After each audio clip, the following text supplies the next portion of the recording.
karena udah 20.05. Wow, ada 68 orang yang datang di Meet hari ini, dan 70 kalau sama aku sama Ataya. 71, oke 70. So, 71. Naik turun, dan ya, ini Ataya lagi share screen. Udah kelihatan belum guys tulisannya? Mungkin kekecilan kali ya, kelihatan tapi kekecilan. Mungkin tolong di zoom kali Mas Ataya. Oke. Itu yang tab satunya tuh dihilangin aja sih. Cuman satu tab doang juga kan. Di hide aja. Ini tekan itunya nggak sih? Yang tanda panahnya itu. Nah, sip. Oke, so jadi mungkin briefing dikit. Jadi ini nanti pertama-tama nanti aku bakal ngasih materi yang kayak basic gitu ya, sama kayak mungkin beberapa materi awal yang mungkin kalian udah lupa. Terus nanti Ataya mungkin bakal nambah-nambahin ya. Dan nanti aku bakal bahas kayak ANOVA, two-way ANOVA, terus juga sorry Mas Ataya, udah direkam? Oke, sip. Ya, kayak ANOVA, two-way ANOVA, terus juga kayak ANCOVA gitu. Dan di sini nanti Ataya mau nambah-nambahin gitu. Dan nanti kita bakal ada kuis ya, ada kuis. Jadi siap-siap aja catatan kalian, siapkan catatan kalian, dan juga siap-siap nanti jawabnya di kolom komentar chat. Dan ini kuisnya nanti berhadiah. Ya, hadiahnya spoiler aja, hadiahnya coklatos ya. Oke, gitu. Dan nanti mungkin ada kayak 10 gitu yang nanti dapat hadiahnya or something gitu. Dan ya, nanti aku habis sesiku, nanti itu Ataya bakal lanjut ngejelasin. Ya, Ataya bakal lanjut ngejelasin sama ngasih latsol juga. Jadi kalau bagianku itu yang simpel-simpel dulu gitu ya, simpel-simpel dulu. Nanti makin ke Ataya makin kompleks gitu. Karena statistika sendiri kan memang bidangnya dia banget gitu kan. So, ya, kita mulai aja deh. Nah, di sini dalam statistika itu tuh ada 2 tipe error yang aku yakin kalian semua juga udah tahu. Nah, ada tipe error 1 dan tipe 1 error dan tipe 2 error. Nah, di sini tipe 1 error itu tuh yang kayak di PPT, yang misal ada laki-laki dibilang hamil gitu. Orang yang sebenarnya nggak hamil tapi dibilang hamil, ya, yang sebenarnya negatif tapi dibilang positif. Nah, itu adalah termasuk type 1 error.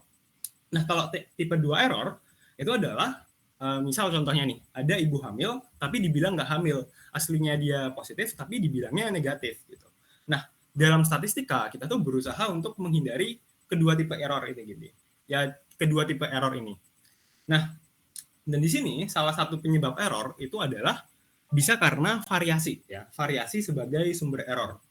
Nah, jadi aku bakal bawa 2 contoh nih. Contoh yang pertama adalah contoh outlier atas dan contoh outlier bawah. Dan gimana contoh outlier atas dan bawah ini nantinya bisa istilahnya ngerusak data ya, ngerusak si data statistikanya.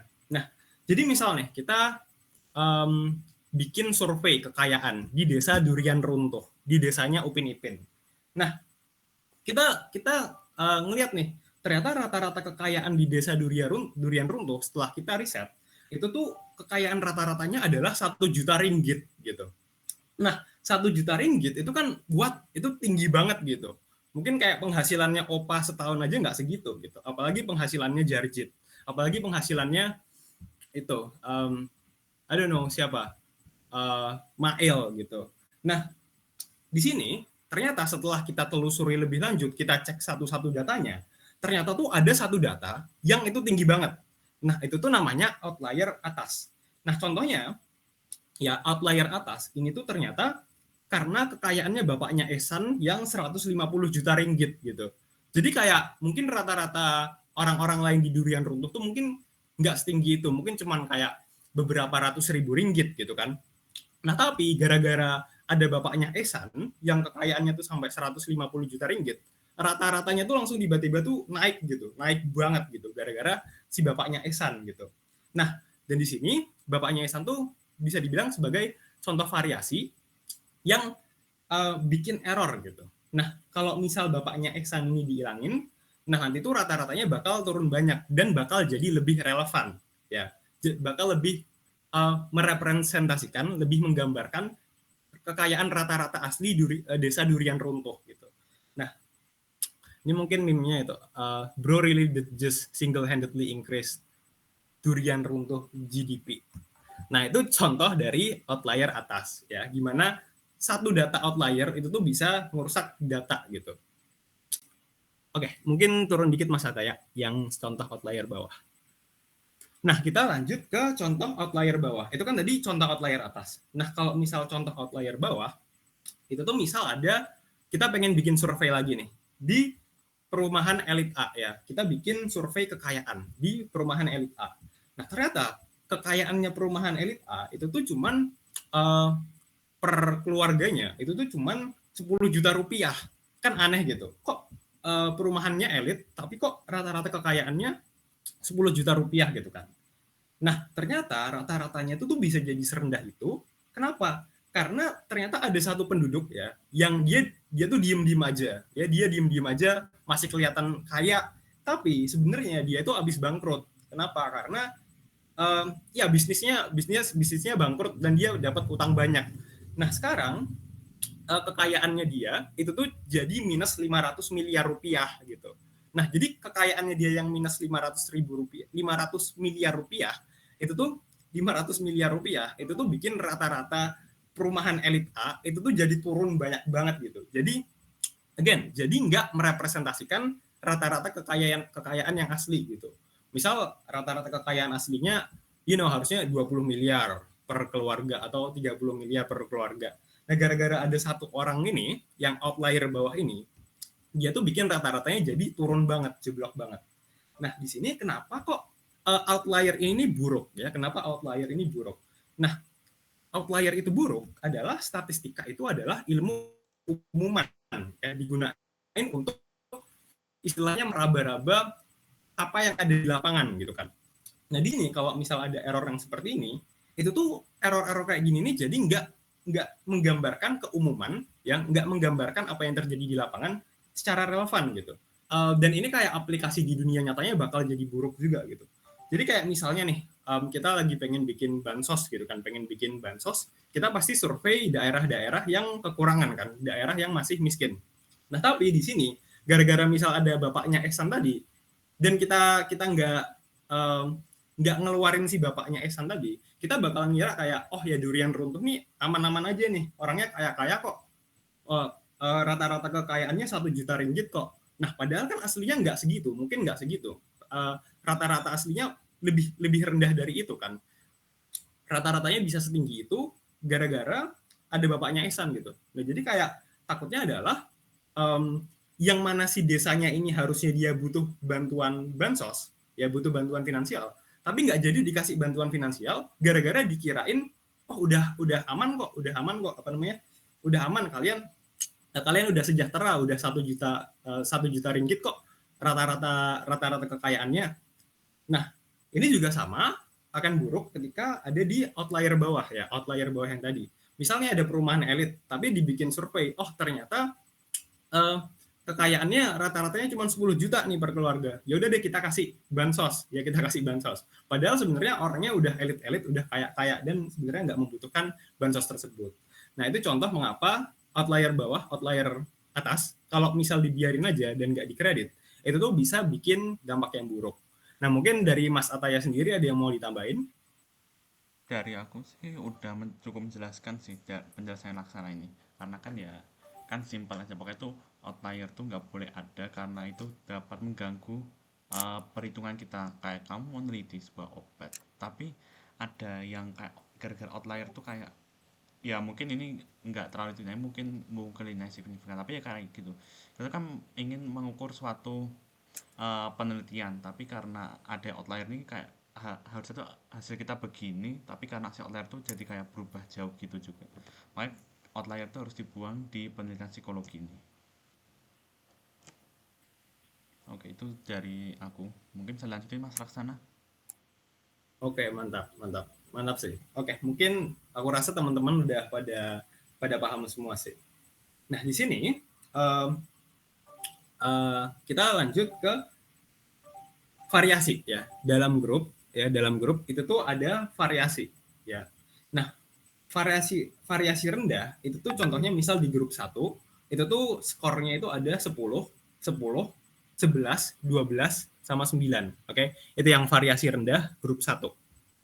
Ya 10, 10, 11, 12, 9, 8. Nah, itu tuh meannya dia dapat rata-rata 10, oke. Kalau di rata-rata itu jadi 10. Tapi di sini kita perlu notice bahwa anggota-anggotanya itu tuh nggak seberbeda itu loh. Kalau misal ada perbedaan paling ya cuma 11 12 gitu. Nggak sebesar itu loh perbedaannya gitu. Jadi variasinya bisa dianggap rendah.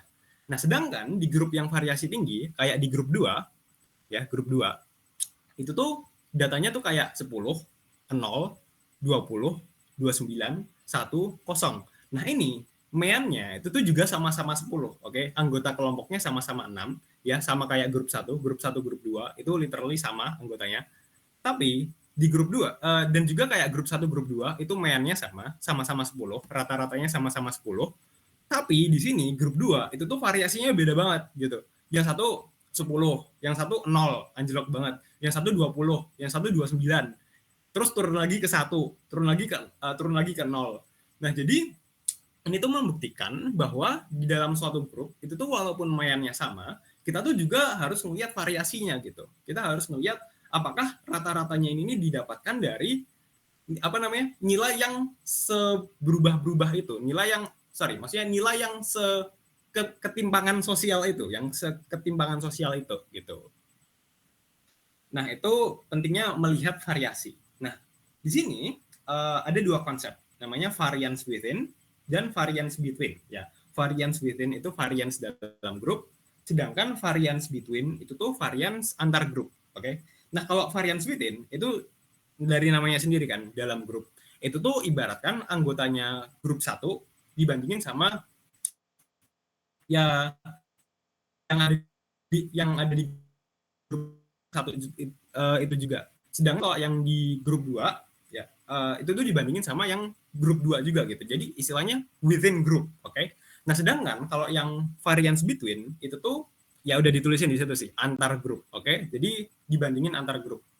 Nah, oke, mungkin dari Mas Ataya ada yang mau ditambahin? Nah, kalau dari aku sendiri sebenarnya itu variasi itu kayak tadi ya, variasi yang tinggi itu efeknya tuh yang outlier tadi itu. Outlier itu kan outlier tinggi sama rendah itu, tapi mungkin kalau outlier kan sedikit doang. Nah, kalau variasi tinggi itu bayangin aja kalau banyak outliernya gitu, jadi kayak rata-rata itu eh, jadi sama kayak yang datanya setara. Makanya kalau di tes statistika kan diusahain data terus homogen. Ini buat menghindari variasi tinggi itu. Itu sekian dari aku. Oke, mantap. Semoga bisa dipahami ya, teman-teman. Nah, kita lanjut ke one way ANOVA versus two way ANOVA. Oke, yang one way ANOVA dulu. Nah, kalau one way ANOVA itu tuh dia one independent variable, ya, satu independent variable,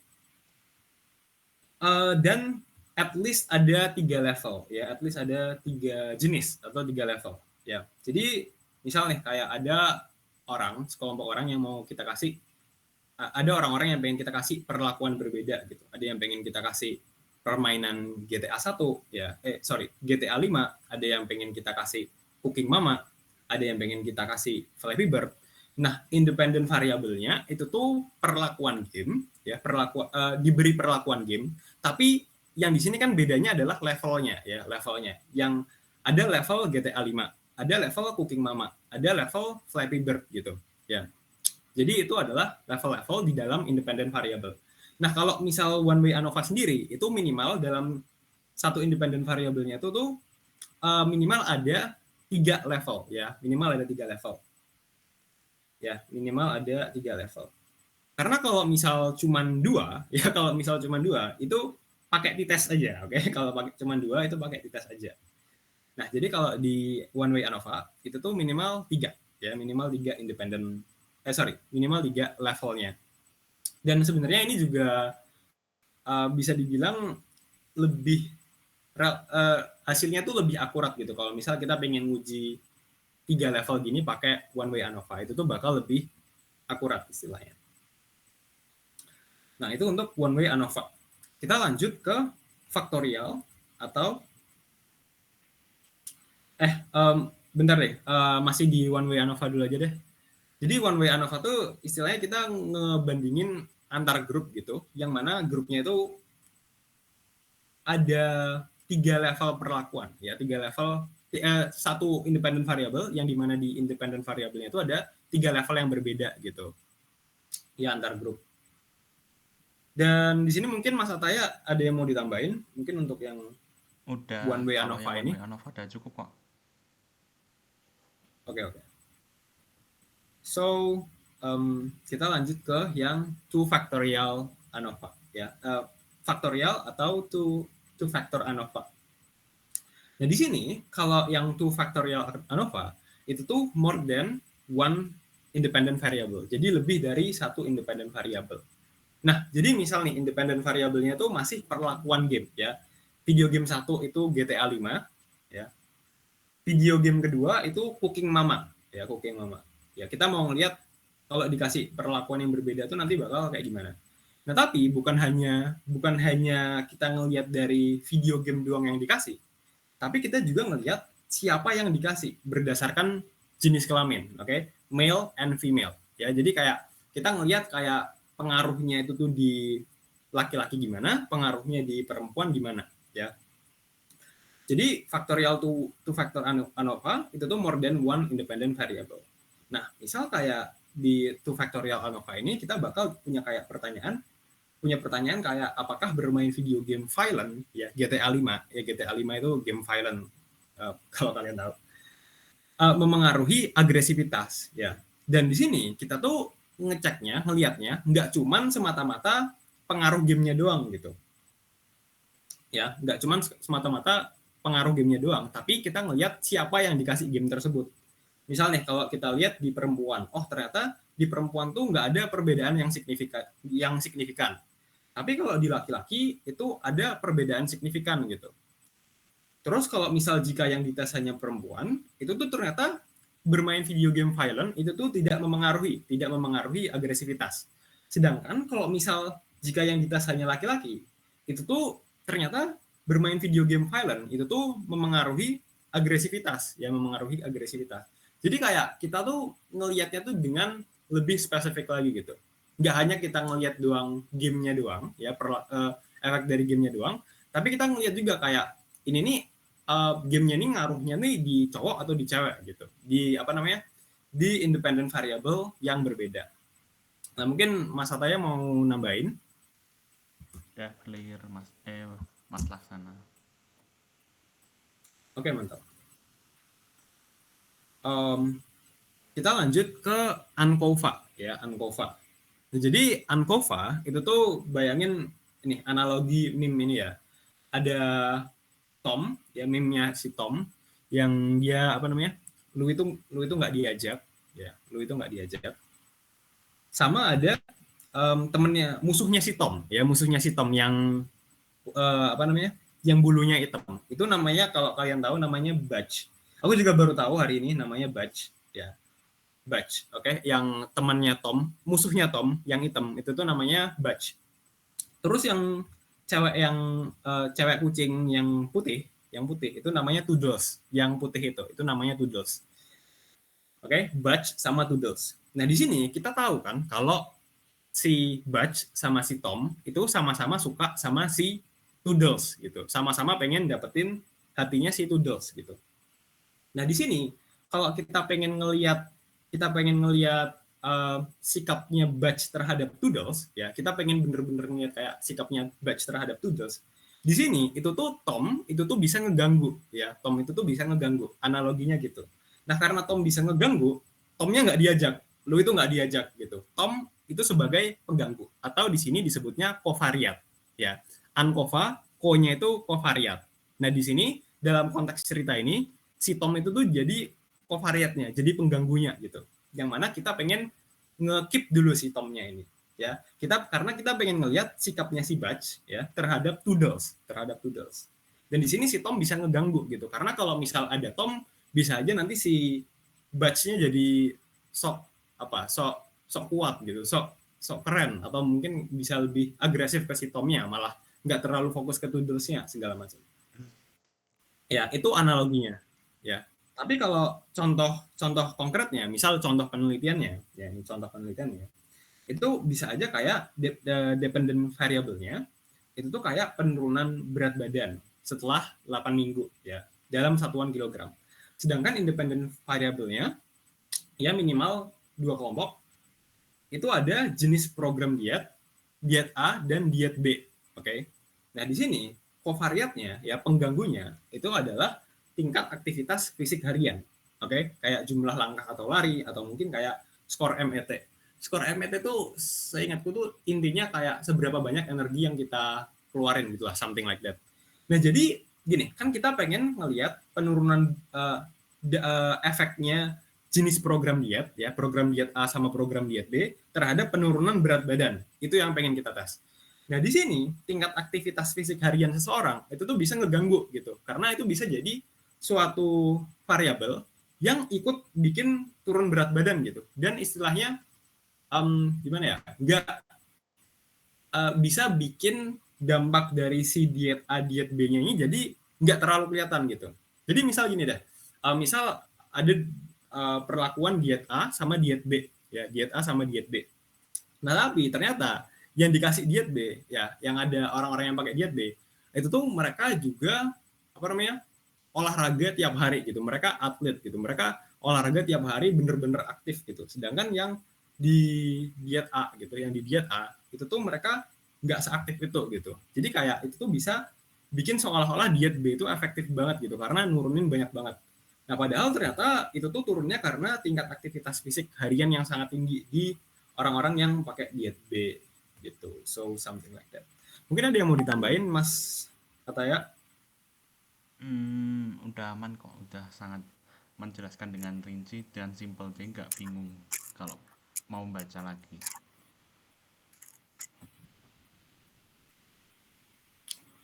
Oke. Oke, mantap. So, kita lanjut ke ini sih. Ini cuma ngulang materi semester 1 bentar aja. Normality test, homogeneity test, tes signifikan. Ya, harusnya aku yakin kalian juga udah tahu sih. Kalau normality test itu tuh apakah data apakah apakah data terdistribusi secara normal, in a sense kurva distribusi normal, bell curve. Dan di sini kalau P itu lebih besar dari 0,05 maka berarti normal ya. Dalam kurung hipotesis 0. Nah, sedangkan kalau misal yang homogeneity test ya, homogeneity test itu tuh apakah data homogen ya. P lebih besar dari 0,05 berarti homogen, hipotesis 0. Nah, terus kalau yang tes signifikan, apakah data signifikan? Lebih kecil dari 0,05 berarti signifikan, hipotesis alternatif. Itu sih, mungkin dari aku itu aja. Sebelum kita lanjut ke Ataya, kita bakal ada quiz time. Yeay. Nah, jadi quiz time, ini kalian jawabnya di chat, tapi kalian format jawabannya harus kayak gini. Jadi kayak ada satu kata, terus kalian kasih emot. Satu kata kalian kasih emot, satu kata kalian kasih emot. Minimal kayak, I don't know, 7 kata deh, minimal 7 kata gitu. Dan pertanyaannya nanti bakal aku send di chat, oke? Okay? Nah, nanti kalian jawab aja. Nanti kita bakal ambil kayak 10 paling atas yang bener gitu lah istilahnya. Hadiahnya coklatos. Oke, ya aku tahu nggak banyak, tapi aku harap kalian bakal excited. You know it. So, semangat. Sebentar, aku kasih pertanyaan dulu.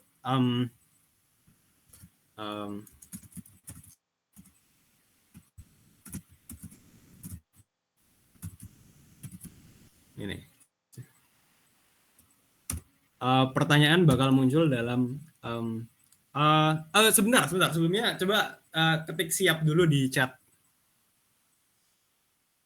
Siap spam siap gitu dong, tolong siap oke. So yang lain juga oke, mantap oh, ye oke. Aku kasih pertanyaannya dalam 3, 2, jangan lupa jawabnya pakai format ini ya, 3, 2, 1.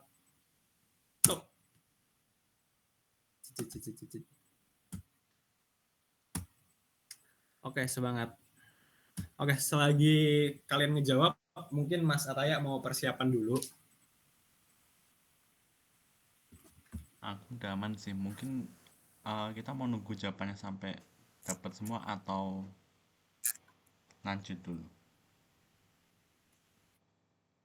Oh ya.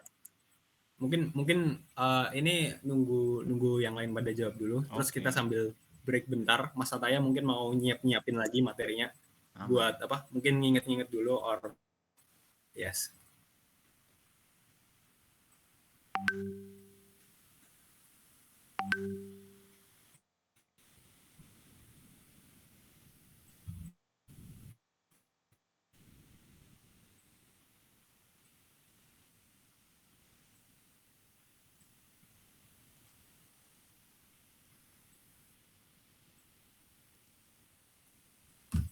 Ayo guys. 10 paling atas yang bener dapat coklatos. Oke, izin ke kamar mandi dulu kawan-kawan.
Oh ya, jadi wow, Farah Gunawan, thank you buat jawabannya menguji perbedaan rata-rata kelompok dengan mengontrol pengganggu disebut kovarian. Oke, okay.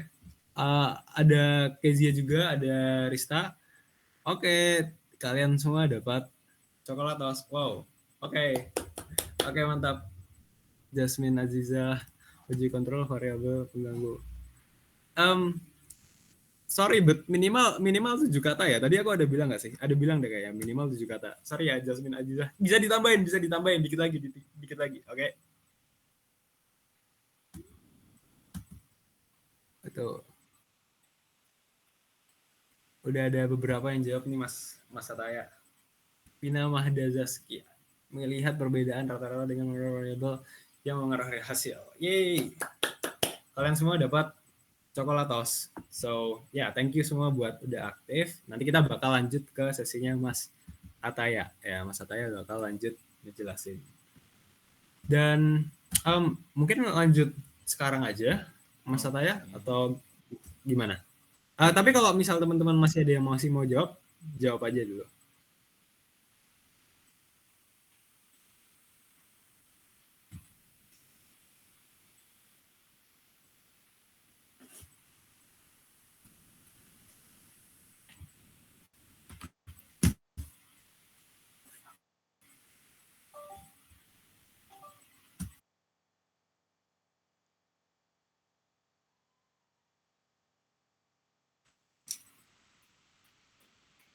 Kita tunggu sampai 20.35 ya, nanti aku Oke, lanjut. so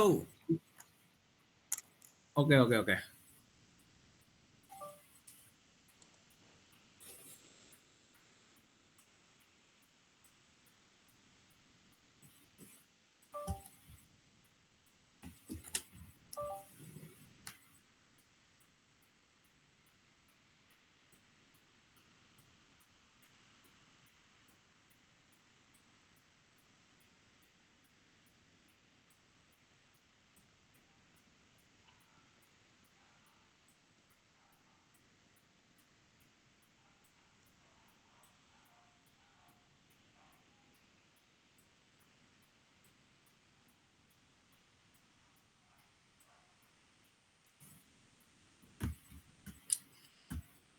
Izin tanya nanti catatan di share screen-nya bakal di share ke grup gak ya? Iya. Oke. Nanti tenang aja bakal di share. So ya. Yeah.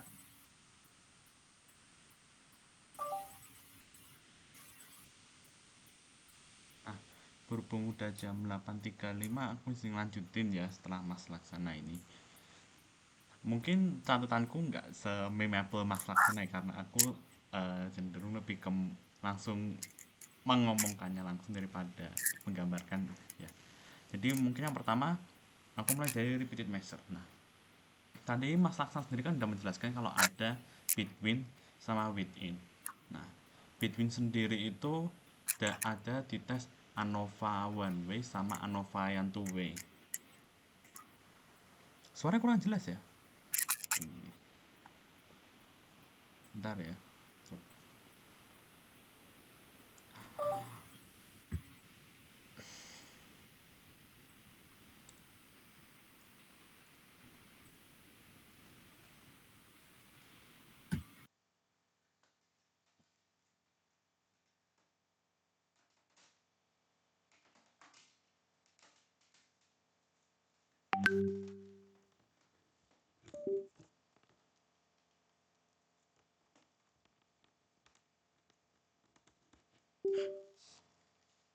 Izin coba. Udah jelas belum? Tes.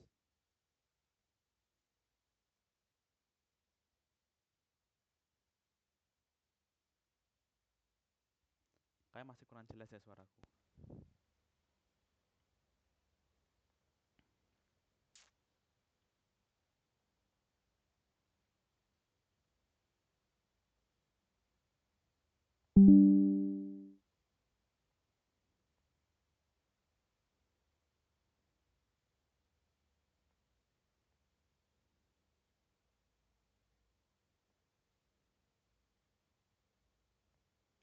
Hmm,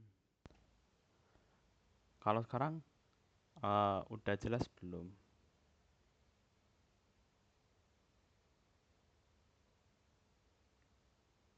Belum ya, masih belum jelas ya kayaknya.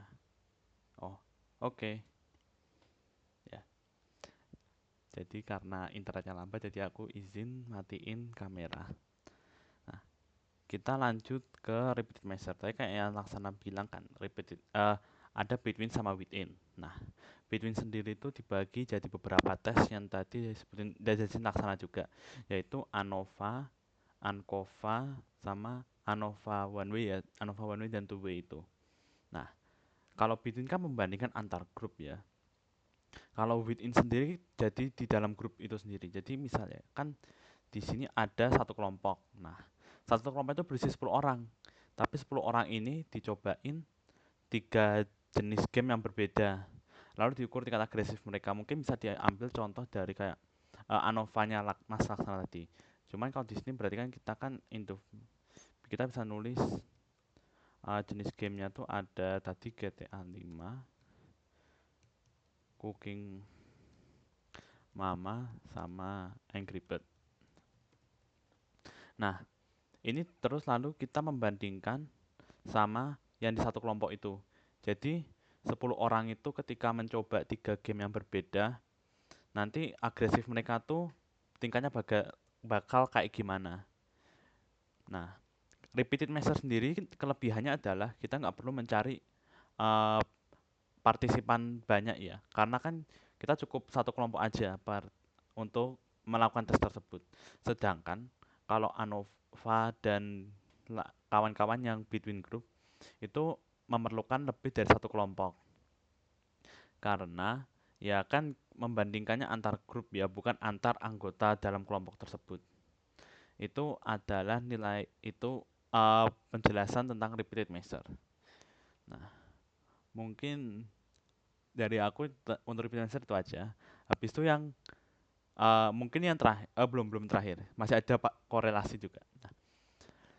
Nah, mixed design. Mixed design itu adalah gabungan antara test between subject sama within subject.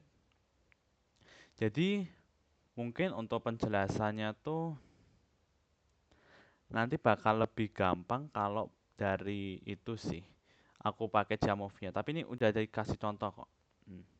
Nah, misal ya, kita tuh membandingkan pertama tuh ada kelompok, kan pertama kan harus built-in dulu. Jadi kayak misal pre-test, pas tes sama post test. Itu nilainya bagaimana? Habis itu digabungin sama yang between subject ini. Yaitu nanti ada yang kelompok satu tuh yang di eksperimen. Eksperimen tuh mungkin kayak kelompok eksperimen lebih bebas gitu. Mereka dibebasin, nggak dikontrol sama sekali. Nah, habis itu yang kedua ada ini, ada yang kelompok kontrol. Nah, kelompok kontrolnya tuh yang nanti sama peneliti itu kayak diatur bagaimana nanti cara belajarnya dan semacamnya. Nah, tapi kan kalau pertama tuh kita bisa melihat dari within subjeknya dulu. Nanti kita bisa melihat kayak eh antara tiga itu mana yang paling antara tiga itu apakah sudah signifikan atau belum. Nah, nanti bisa kita lihat menggunakan post hoc untuk lebih jelasnya. Mungkin itu tadi eh untuk cara melihat perbedaan antara pre-test, test, dan post-test. Sebenarnya untuk materiku ini emang agak susah kak. Masa kalau nggak menggunakan Jamovi agak bingung juga. Nah, mungkin habisnya aku bakal langsung pakai Jamovinya aja dulu. Nanti habis itu baru kita balik lagi ke korelasi. Bentar ya.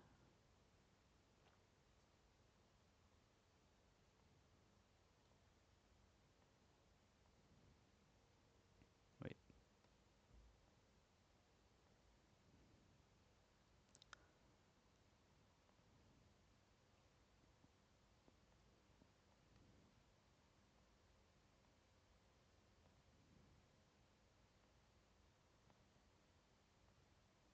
Nah, kita bisa di sini. Ini untuk tes repeated master terlebih dahulu. Nanti baru kita ke mixed design.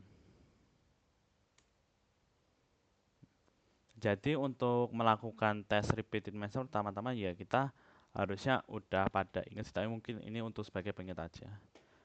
Tadi kita mau repeated measure-nya tuh jenis game.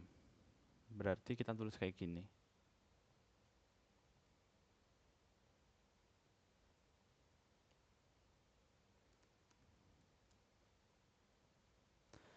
GTA 5 Cooking Mama Angry Bird. Nah, oh ya jangan lupa untuk ini dirubah jadi nominal biar bisa kebaca juga ya.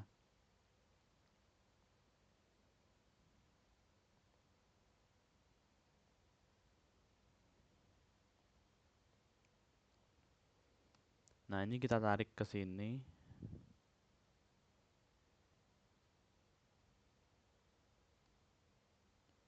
Nah, kita udah bandingin. Bentar, kenapa nggak signifikan? Wait.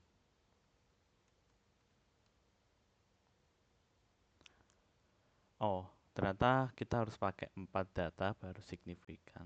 Oke, bentar ya. Oke, kita tambahin aja. Nah, dari tes ini kita bisa melihat, nah, tapi ini kan baru nilai P-nya masih signifikan secara garis besar ya. Belum kayak perbandingannya lebih besar mana, lebih kecil mana, dan semacamnya. Nah, untuk melihat itu kita bisa pakai post hoc ini. Nah, di post hoc sendiri kita bisa lihat ini. Ini misalnya perbandingan agresivitas antara player GTA 5 dan Cooking Mama. Nah, di sini kayaknya lebih besar yang GTA 5. Mungkin kita juga pakai deskripsi dan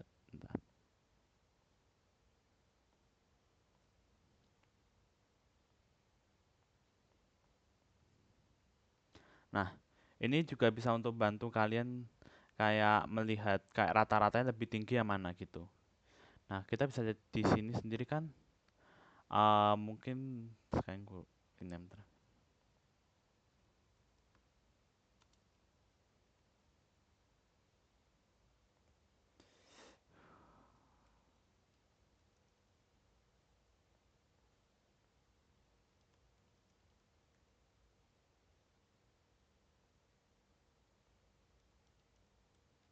Nah, nah kita bisa lihat kayak gini rata-ratanya. Sebenarnya kalau kalian bingung pakai post hoc gitu, kalian bisa langsung pakai deskriptif aja kayak untuk membandingkan rata-rata mana yang lebih tinggi gitu. Nah, cuman kalau post hoc tuh bisa kayak melihat ini sih, nilai signifikannya gitu. Apakah perbedaan itu signifikan atau tidak. Terus ada cara selanjutnya juga. Kita bisa ngelihat dari grafiknya gitu. Nah, nanti grafiknya muncul kayak gini. Nah, kalau di sini berarti digambarin kalau ya seperti yang bisa dilihat sendiri ini ternyata mereka tuh tingkat agresivitasnya yang paling tinggi itu ada di orang yang memainkan game GTA 5. Dilihat sini ya. Dia memiliki rata-rata dari rentang 65 sampai 70 ke atas untuk tingkat agresivitasnya. Sedangkan untuk player Genshin hanya dari rentang 50 sampai 65. Nah, itu kan kalau dilihat kan nanti yang garisnya tabrakan itu biasanya mereka nggak terlalu signifikan kan. Mungkin itu bisa menjelaskan kenapa di sini di nilai P itu nilai signifikan P-nya tuh banyak yang di atas 0,05. Karena seperti yang jelas sendiri ini mereka tabrakan ya garisnya. Garis ini ditarik. Nah, kalau tabrakan mereka biasanya nggak signifikan gitu nanti. Kenapa di sini bisa di bawah 0,05? Mungkin ini karena kan sudah menggabungkan semuanya ya. Kita sudah membandingkan semuanya. Jadi emang ada perbedaan signifikan. Tetapi kita nggak tahu di yang lebih tinggi mana sama yang lebih rendah mana. Itu fungsinya post hoc, estimate marginal means, sama deskriptif untuk menjelaskan mana yang tinggi sama yang rendah. Untuk ini membantu kita untuk mencari tahu apakah yang kita teliti itu memiliki nilai signifikan yang cukup atau tidak. Nah, mungkin untuk selanjutnya kita bakal nyoba yang mixed design.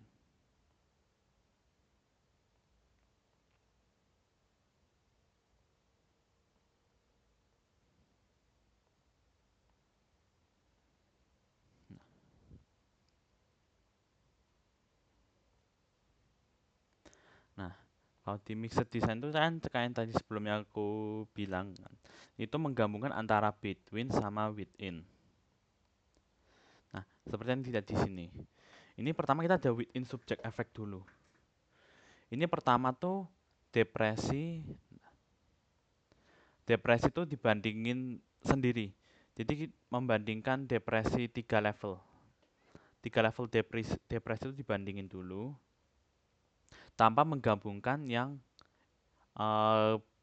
independen keduanya yaitu yang grup ini. Jadi ini masih hitungannya masih kalau depresi yang ini masih repeated measure. Nah, kalau udah dibintangin kayak gini, nah ini baru hasil dari mixed design-nya karena sudah membandingkan depresi tiga perlakuan depresi yang berbeda terhadap 2 kelompok. Jadi misal ada kelompok tadi kan kontrol sama eksperimen. Nah, kelompok kontrol sama eksperimen itu juga diberi 3 perlakuan yang berbeda. Lalu mereka semua dibandingkan gitu. Nah, ini mungkin kalau mau lihat kayak yang apa tuh tinggi, tapi di sini nggak ditunjukin sih. Kita nggak bisa pakai kayak t-test ya yang bisa menunjukkan hipotesisnya mau lebih besar yang kanan atau yang kiri.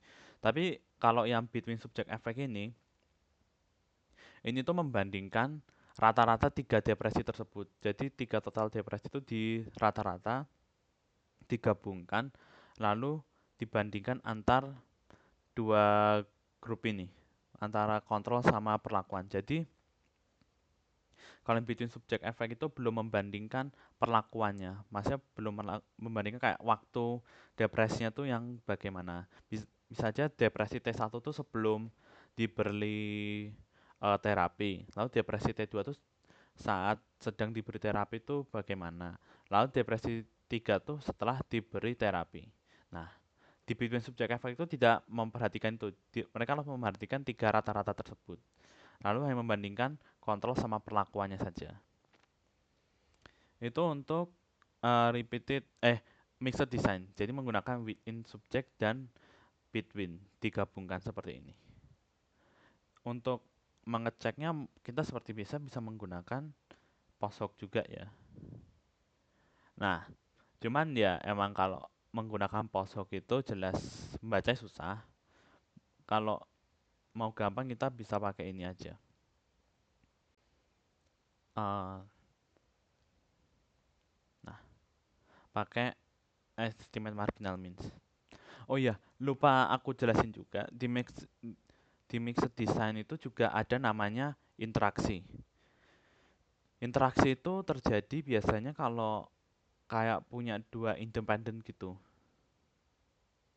Iya, biasanya mereka punya dua independen. Jadi kan, nah interaksi itu terjadi kalau ada dua grafik kayak gini. Dua grafik kayak gini biasanya terjadi kalau ada dua independen gini. Dua kelompok sih lebih masuknya. Kontrol dan perlakuan ini.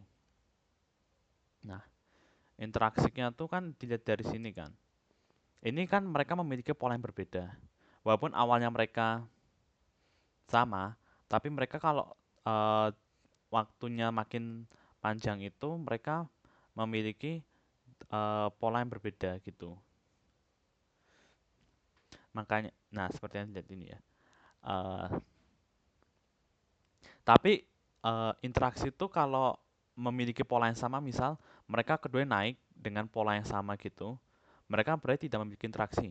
Mereka memiliki interaksi itu ketika mereka memiliki dua pola yang berbeda. Walaupun mereka berbeda jauh, tetapi mereka pola yang sama, mereka tidak memiliki interaksi. Jadi gitu. Mungkin itu untuk mixed design. Nah, sekarang kita balik ke materi korelasi. Untuk korelasi sendiri, ini emang sebenarnya itu mengulang materi statistika 1, tapi kayak rata-rata udah pada lupa, jadi mungkin sekalian aja. Yang beda dari korelasi statistika 2 itu cuma ketambahan parsial. Korelasi parsial. Nah, seperti yang kita tahu sendiri ya, korelasi itu mengukur kekuatan dan arah hubungan antara dua variabel. Koefisien korelasi berkisar dari -1 hingga +1. Nah, mungkin kemarin yang pas ditanya Pak WJ, pada rata-rata tuh mengira kalau uh, dia tuh negatif itu nggak memiliki hubungan ya. Tapi sebenarnya tuh plus sama negatif itu yang menentukan arah kemana mereka itu. Sama ya hubungannya negatif atau positif itu. Nah, malah kalau mereka tuh mendekati 0, nah itu mereka baru nggak ada hubungan. Tapi kalau misalnya mereka ya dari di sini ya, kalau misalnya positif 1, mereka memiliki hubungan positif. Jadi mereka ya positif gitu. Sedangkan kalau negatif itu mereka ya hubungan negatif. Jadi kan ada yang naik, ada yang turun. X-nya, X-nya naik, Y-nya turun gitu. Nah, ini ada interpretasi kekuatan. Kalau ini kalau nggak salah tuh nanti dinilai R-nya. Nah, nilai R-nya tuh kalau misalnya R-nya di bawah 0,3 berarti mereka korelasinya rendah. Kalau mereka nilai R-nya di 0,3 sampai 0,5, mereka korelasinya sedang. Sedangkan kalau mereka korelasinya di atas 0,5, mereka memiliki hubungan yang tinggi. Nah, sekarang kita masuk ke ini, korelasi parsial. Untuk korelasi parsial sendiri, itu hubungan dua variabel dengan mengontrol efek satu atau lebih variabel confounding pada kedua variabel. Itu sebenarnya sama kayak ANCOVA. Cuman kalau parsial tuh ya dikorelasi. Kalau ANCOVA tuh ya di ANOVA. Bedanya cuma di situ aja. Tapi mungkin biar lebih jelas kita langsung buka ininya saja, Jamovi-nya.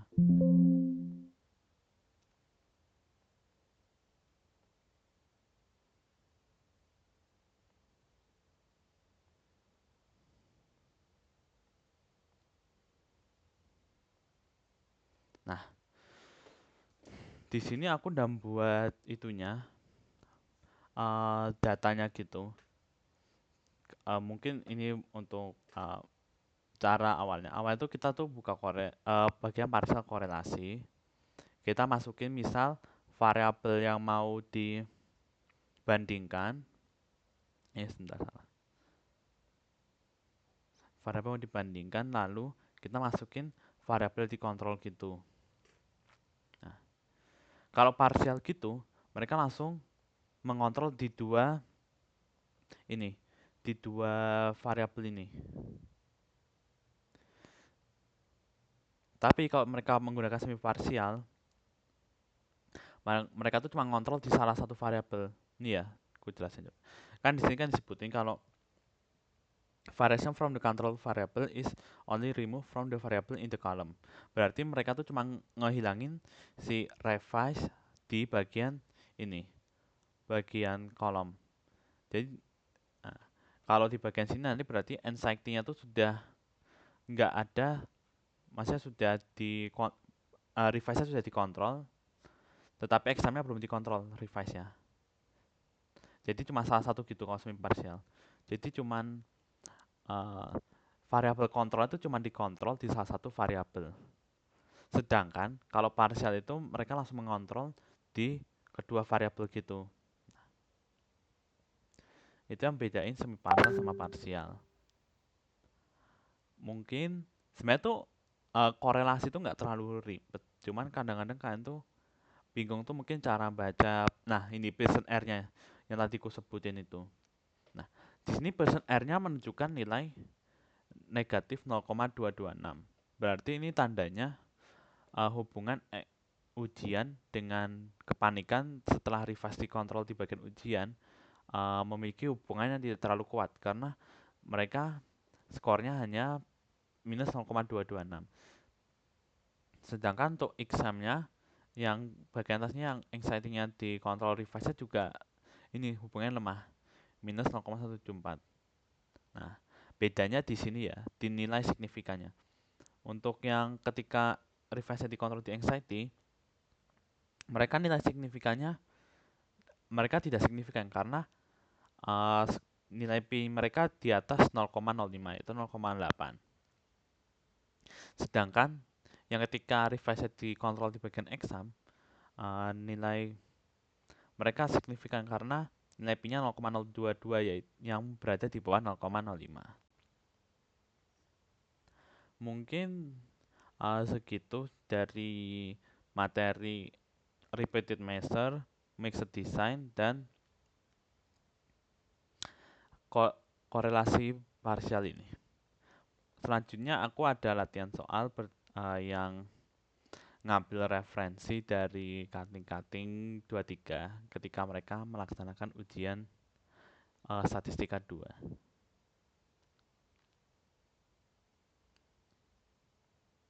Nah,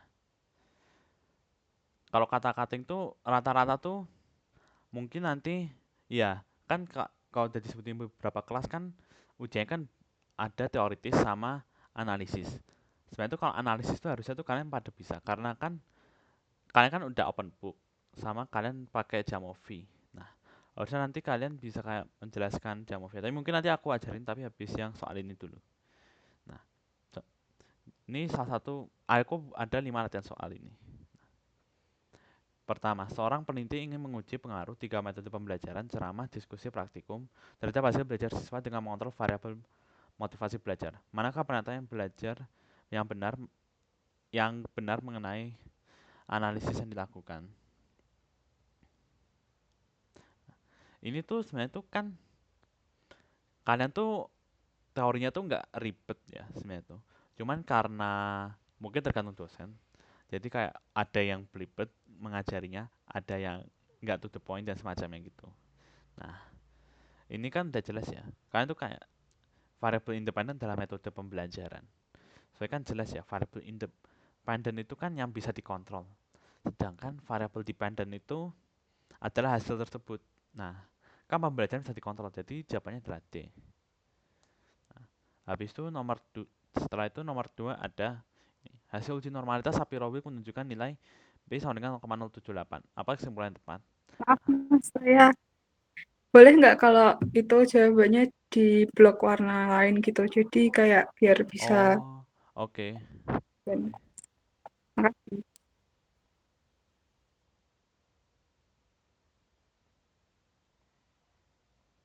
Nah,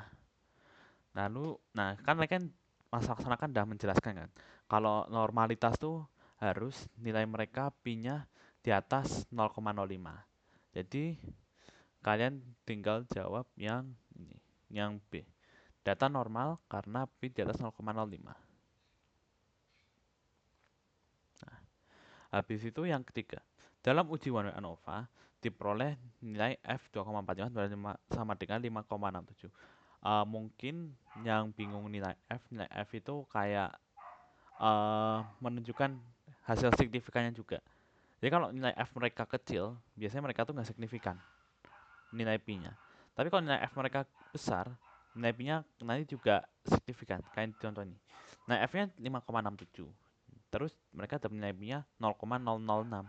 Yang itu lebih kecil daripada 0,5 dan hampir mendekati 0,001. Nah, jadi ini, apa interpretasi hasil tersebut? Interpretasi itu adalah yang B aja jawabannya. Terdapat perbedaan signifikan minimal antar dua kelompok. Karena kan, Oh ya Mas Ataya, iya gimana? berarti kalau misal tidak signifikan, apakah uji tersebut valid? Nah, kalau nggak signifikan tuh bukan nggak valid. Tapi mungkin karena kan seperti biasa. Mungkin pas dosen tuh kan kayak menganggap tuh kita tuh tes tuh harus signifikan dan semacamnya.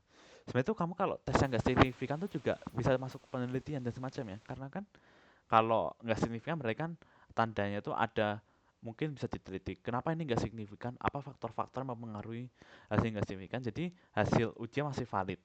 Oke. Apakah sudah cukup menjawab Mas Laksana? Oke, lanjut. Mantap, Oke. mantap, mantap. Ini terdapat perbedaan signifikan minimal antara dua kelompok. Karena kan ya one way ANOVA ada 3 kelompok. Ya sebenarnya soalnya jawaban yang lainnya juga salah sih. Jadi ya yang B yang benar. Nah, habis itu nomor 4. Manakah yang merupakan syarat uji two way ANOVA? Pertama, variabel dependent berskala kontinu. Ya, sebenarnya wajib. Pak, dependent wajib kontinu ya. Soalnya kan dependent itu kan adalah hasil. Nggak mungkin hasil itu cuma dalam bentuk kode yang dibaca doang. Jadi makanya harus kontinu. Nggak bisa nominal atau ordinal. Habis yang kedua, terdapat 2 variabel independen kategorikal. Nah, kan namanya juga two-way ANOVA. Two-way ANOVA kan membandingkan antar dua independen ya. Jadi benar. Lalu 3, homogenitas varian terpenuhi. Semua tes diusahain homogen harus terpenuhi. Kalau enggak nanti kita pakai tes non parametrik. Tapi untung aja di statistika 2 non parametrik nggak pernah dimention, jadi kita nggak perlu belajar tes parametrik dan semacamnya. Oke. Nah, habis itu di nomor 5. Hasil uji repeated measure ANOVA menunjukkan F 2,3 sama dengan 8,45, nilai pi-nya 0,001. Apa maknanya? Maknanya adalah yang A. Terdapat perbedaan signifikan skor antar waktu pengukuran. Karena kan repeated measure ANOVA kan uh, antar bentuk antar waktu tuh nggak mesti antar waktu sih. Tapi ya mungkin rata-rata mereka tuh kan menggunakan antar waktu karena mungkin lebih mudah ya tesnya dan nggak terlalu mempengaruhi gitu. Seperti contoh kan mungkin kayak tadi tuh yang GTA 5 yang jenis game itu bisa kayak terlalu mempengaruhi gitu terhadap orang. Nah, sedangkan kalau waktu itu kan misal orang bekerja di pagi, siang, sore. Nah, itu bisa kayak terlihat jelas. Sedangkan kalau game itu mungkin ada beberapa kayak variabel pengganggunya ya kayak misal mereka game ini mungkin tertarik, tapi mereka ternyata sebenarnya tertarik semua. Jadi satu orang tuh kayak tertarik di 3 game tersebut dan mereka mungkin bisa ada beberapa yang bisa mengontrol agresivitas mereka di 3 game tersebut. Sedangkan kalau orang kerja di 3 waktu yang berbeda, itu kan hasil nggak mungkin bisa bohong. Mungkin kan orang jelas-jelas kerja, kalau pagi mereka tuh semangat. Siang mungkin karena mereka tuh sudah masih menurun lah semangatnya kan, tapi nggak signifikan daripada yang pagi. Nah, tapi kalau udah sore, mereka ketika mau pulang, mereka jelas langsung drop semangat mereka dalam bekerja karena mereka sudah lelah dan mereka memikir hanya ingin untuk pulang. Jadi mungkin itu kenapa waktu pengukuran itu lebih sering digunakan pada repeated measure. Ya. Mungkin itu udah.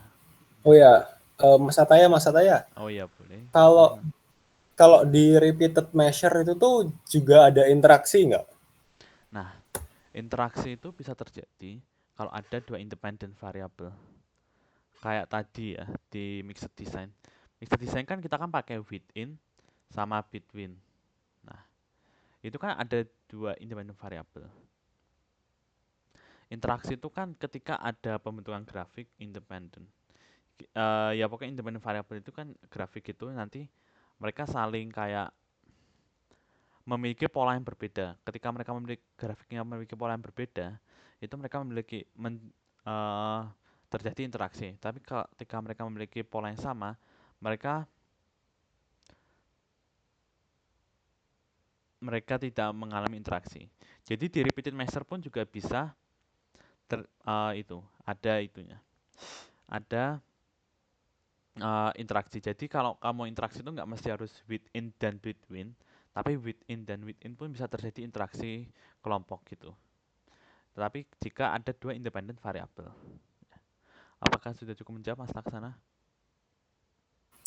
Oke, mantap. Sip. Thank you. Makasih banyak Sama-sama. Mas Ataya.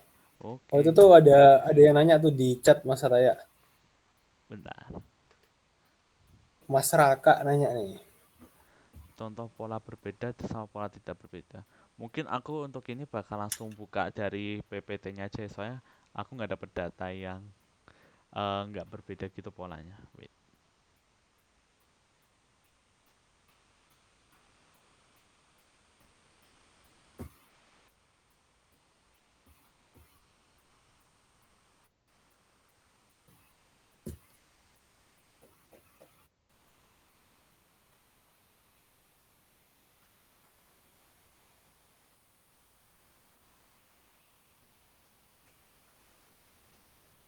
Nah, ini yang itu polanya nggak beda.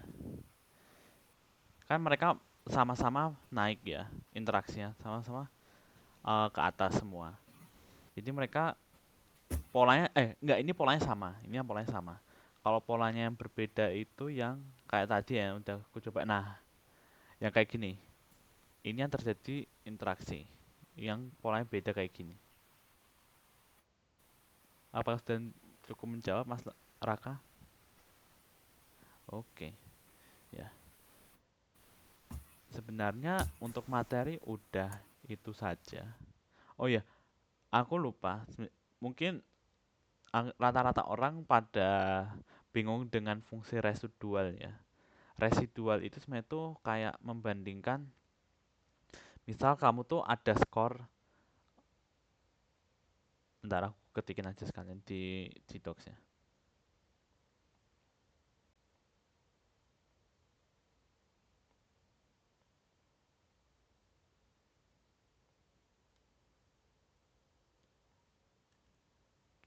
Residual itu adalah sisa perhitungan dari perkiraan kita. Misal, perkiraan kita tuh untuk tinggi badan itu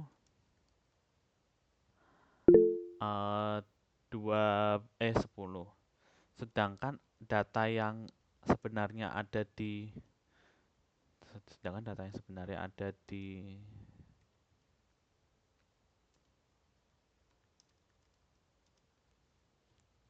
Geomovie menunjukkan angka 12. Nah, nanti 12 dikurangi 10. Jadi residual mereka adalah 2. Jadi residual itu kayak sisa-sisa perhitungan dari perkiraan kita itu. Cuman kalau perkiraan tuh kayak tuh mereka tuh langsung dari Jamovia tuh sudah kayak udah bawaan juga ya. Jadi emang, tapi kalau secara umum tuh residual kayak gitu, kayak variabel yang sisa gitu. Kayak nama sih ya residual ya. Jadi emang sisa. Ya. Mungkin untuk meet kita kali ini sudah selesai. Kita sudah menjelaskan materi one way ANOVA, two way ANOVA, ANCOVA, lalu repeated measure, mixed design, dan korelasi. Harusnya kalian kalau ANOVA bisa kan pakai itunya. Atau mau ini juga, praktekin di sini juga penggunaan ANOVA, one way ANOVA, two way ANOVA, sama ANCOVA-nya.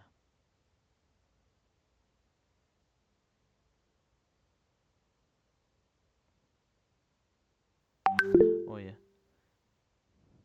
gimana itu tadi Fatih mau tanya?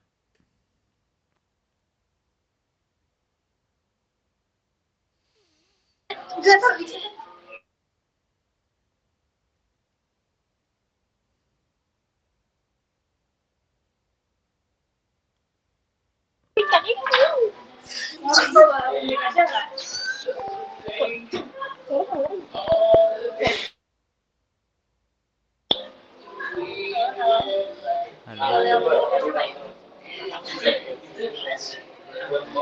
suaramu nggak terlalu kedengeran sih. Oh, yang ada F ya. Oke, wait bentar.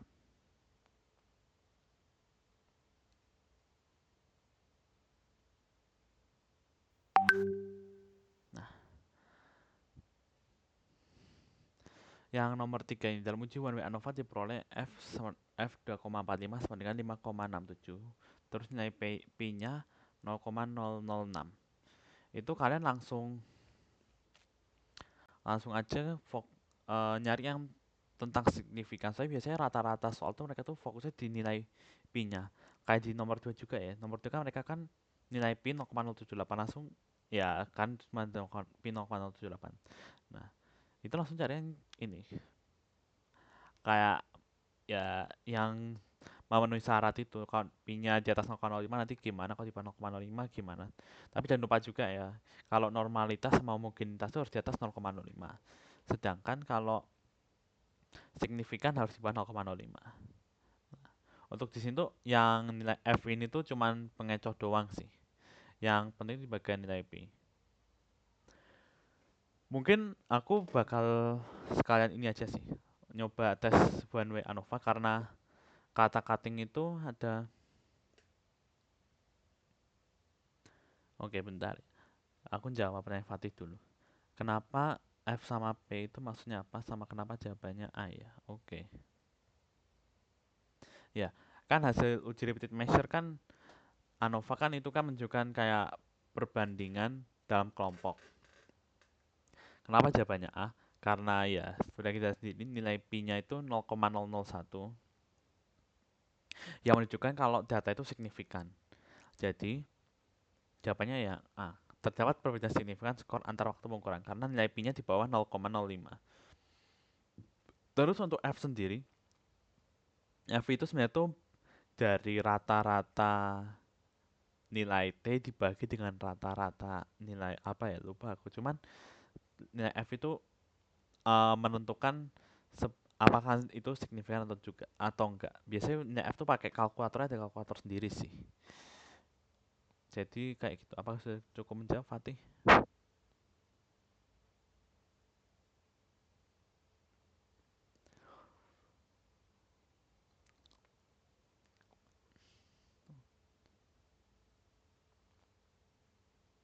Oh, nilai F dan P boleh ditunjukin ANOVA-nya kah? Oke. Wait, aku bukain dulu.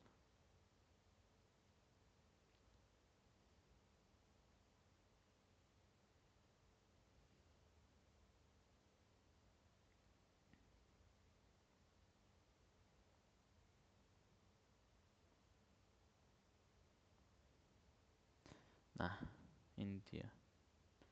Ini nilai F-nya. Terus nilai P-nya.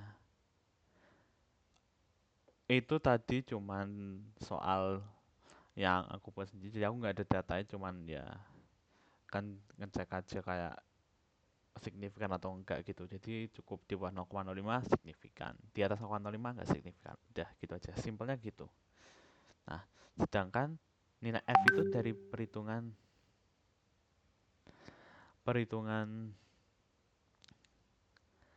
an- rata-rata atas dibagi rata-rata bawah, tapi aku lupa itu apa. Tapi itu tuh untuk menentukan kalau nilai F-nya kecil, mereka biasanya nilai nggak signifikan. Sedangkan kalau nilai F-nya besar, itu P-nya signifikan. Jadi di sini, F-nya 27,3 sama 29,6. Dan mereka dua-duanya signifikan karena nilai F mereka besar. Nah, gitu. Nah, untuk ini, kalau contoh soal analisis ya, kalau dari kata cutting itu nanti mereka tuh kayak gini. Misal mereka dikasih data, suatu data kan, kayak disuruh kayak ini masukin. Nanti dikasih soal cerita. Nanti di cerita soal cerita itu kayak dikasih clue. Ini pakai tes yang one ANOVA atau ANCOVA dan semacamnya. Misal ya, ini soal cerita itu kayak kita tuh harus pakai one ANOVA. Jadi kita buat one ANOVA, nanti dikasih data sama soalnya, kita masukin. Kalau dari contoh-contoh itu, nanti ditanya itu kayak gini. Nilai P normality testnya berapa? Habis itu nilai P homogenitasnya berapa dan semacamnya. Jadi sebenarnya tuh kalian tuh tinggal baca data aja sih. Kalian nggak perlu kayak ribet-ribet kalau analisis data itu. Itu sebenarnya gampang. Asal kalian tuh kayak tahu harus masukin mana, kemana, dan semacamnya. Nah, mungkin yang bakal selanjutnya coba yang sebenarnya tuh yang ribet cuma yang ini sih. Repeated master sama mixed design. Sedangkan kalau untuk yang ANOVA, one way ANOVA sama ANCOVA itu dia tuh simple. Nggak ribet. Soalnya kan karena kayak pakai tes biasa ya.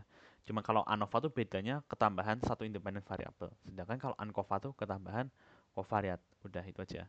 Nah, repeated method yang ribet karena kan repeated method harus nambahin level-level. Habis itu mixed design malah kita ketambahan between juga menggunakan dua tipe yang berbeda gitu. Mungkin itu untuk gambaran tes analisis besok kita pas UTS.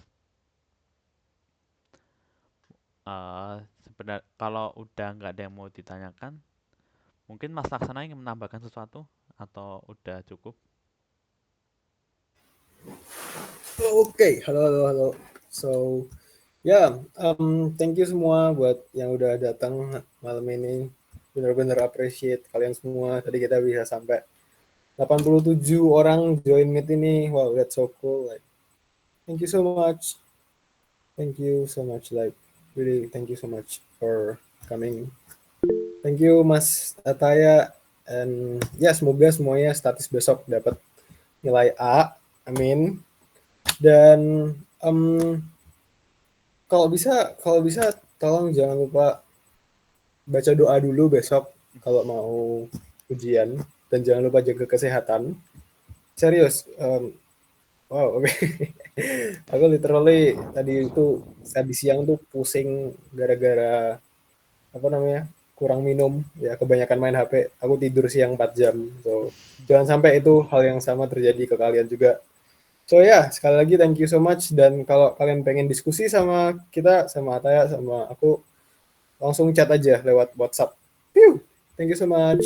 Thank you for coming. Bye bye. Makasih semuanya teman-teman. Thank you semua. Thank you semua. Semangat, semangat, semangat, semangat, semangat, semangat, semangat. Pasti bisa kok. Statistika nggak semengerikan yang kalian pikirkan. Anjay.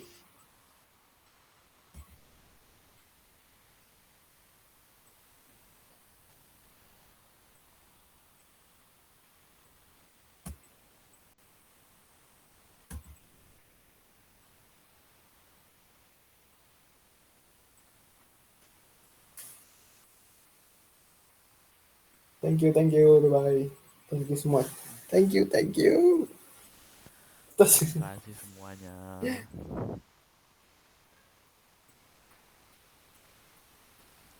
Ataya sayang ini nempel. lancar, amin, amin. Thank you semua, thank you. Aduh. Sama-sama. Kalau ada yang kurang jelas langsung WA aja ya, jangan sungkan.